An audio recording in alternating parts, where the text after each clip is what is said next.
Okay, this is step one. This is how the yarn comes from Village Spinning and Weavings, where I got it from.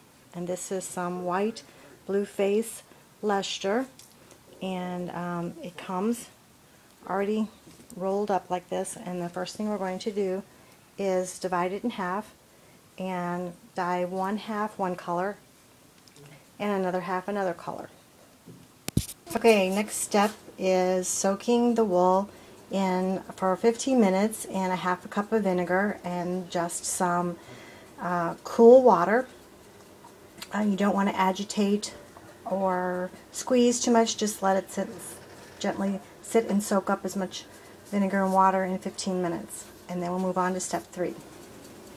Okay, next step is dyeing the wool, and what I've done is I've taken about a gallon of water and put it in a stainless steel pot. Into that I added this new stuff I got at Walmart. Instead of trying to make my own blue from food dye, I found some fabric dye that is used to tie-dye shirts. And I just kind of eyeballed it, put in enough that it came to the consistency of blue that I wanted. And now I've got it on the stove, and I'm just going to bring it up to a simmer. And when it's done being dyed, then all the water that's surrounding the wool will be clear, and that's how you know that all of your dye has been used up. So that's about it for this part. My second half of my wool is still sitting in the vinegar water solution, and when my pot is available after I do the blue, then I'm going to add 4 packages of lemon lime Kool-Aid.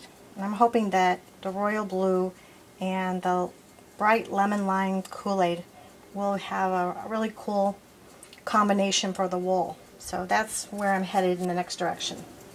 Okay, I went ahead and started the second pot of the green, and I have in here my other 2 ounces of wool in a smaller pot with some lemon lime Kool-Aid, and it's set on low to simmer, and it's just going to kind of cook on low until all of the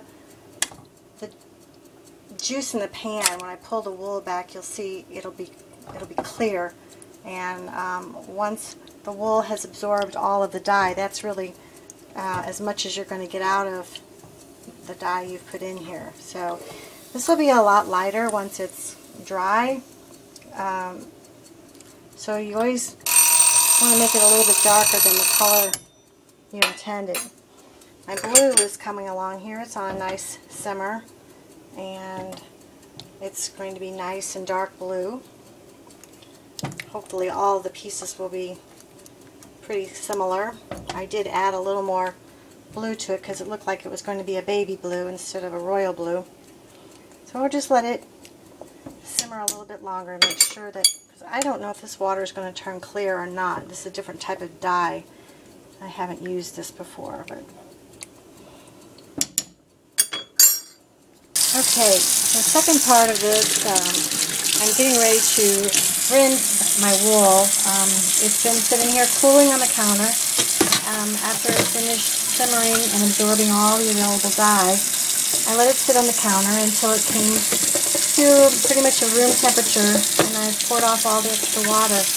And in order not to shock this wool, I'm going to try to get my tap water about the same temperature that the wool is, because you don't want to shock the wool. That'll cause it to felt, and once it felts, you can't really do anything with it. It basically pretty much ruins it. So, but I do need to rinse it and get all the extra food dye out of it before I put it out to dry. So right now, all I'm going to be doing is rinsing it and trying to handle it real gently. So once it's rinsed, I'll squeeze it very gently and roll it in a towel and lay it on my screen to dry. Okay, so I have rolled them in a towel and dried them off, and now I've brought them outside to air dry on a screen. And so I'll bring them in tonight and put them on the table because it's pretty late in the evening now. I've lost most of the sun and a lot of the warm drying air, but the rest is we just have to wait until they dry. So the next video I make will just be on spinning, and this is the end of the hand dyed portion.